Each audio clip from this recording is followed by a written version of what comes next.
The Filipino community here in the United States, I've always said this on many occasions, that they're highly respected.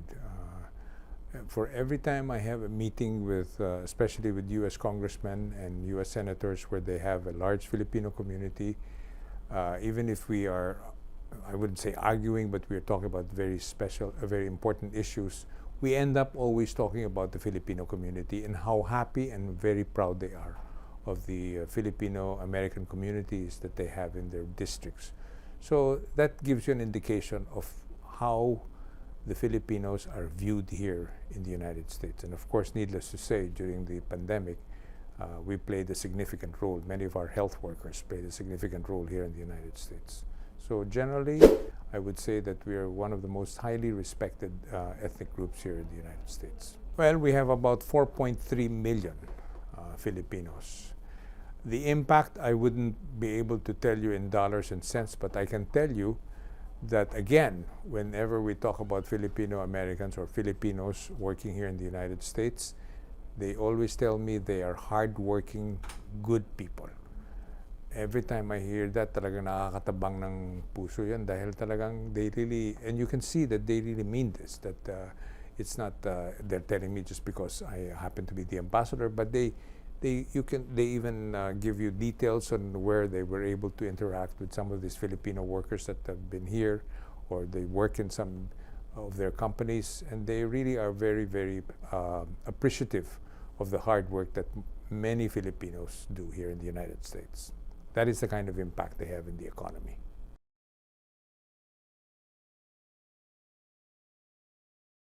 Well, this is a very historical event. Of course, we know that President Marcos won with the largest majority ever in the history of the elections in the Philippines, 31 million votes. That's a very significant one, which many Filipino Americans and Americans themselves are well, I wouldn't say astounded, but they are simply impressed with it. You know? So they're very eager to meet this new president that is widely supported in the Philippines, and certainly when they have seen him, the way he elucidates his plans for the future of the country, they very much are very eager to meet him in person. So this visit of his, while very short and only specifically for the United Nations, there's a lot of excitement for his forthcoming trip here. Well, I think generally the Filipino community, as I said, they're very eager to have that. Like, to give you an example, there are so many Filipino communities from all over the country, including Canada, that have signified their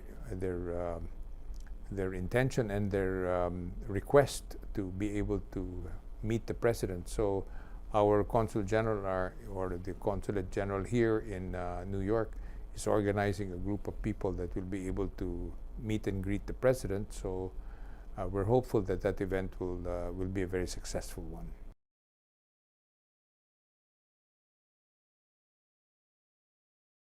As the president said and told us, he would like to really see more economic trade or economic activity between the Philippines and the United States. And I think his trip here to go to the United Nations, the other part of it really is to have as many meetings as he could possibly include in his schedule with American companies, CEOs, and different sectors of the American business community, especially in areas of the agriculture, of course, which is very important for him, clean energy, alternative energy, and other business activities, food production, that would probably be part of his whole agenda in the next 6 years. When President Biden first called President Marcos 2 days after the elections, on May, I think 11 that was, both have signified their intent to meet one day soon. And of course, when President Biden sent his special envoy, the second gentleman, the message was clear that he would like to. President Biden was looking forward to meeting President Marcos in Washington, D.C. So this United Nations General Assembly is an opportunity for both of them to meet face to face. So we're waiting for the opportune schedule. We're both the White House and us in the embassy. We're just looking for the time and date, and mainly the changes are really very very volatile because of the fact that the sad news of Queen Elizabeth's passing, which changed a lot of schedules, especially for President Biden. But I'm quite certain that will happen. But nonetheless, there will be a chance for them to meet in person at the reception hosted by President and Mrs. Biden for all the heads of state who are coming to the United Nations.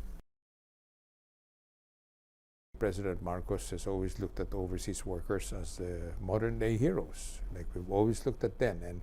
And certainly for us in the embassy and all the embassies, I assume, and all over the world, the Philippine embassies, one of our main concerns is to see how we can protect and also do whatever it is that we can do for our Filipino kababayans.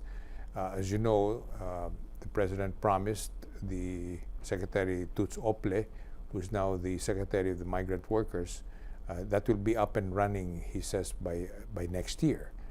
That will definitely be very important for all our workers to have a department just focused on them and their needs, and how we can enhance and be able to help them in their work outside of the country.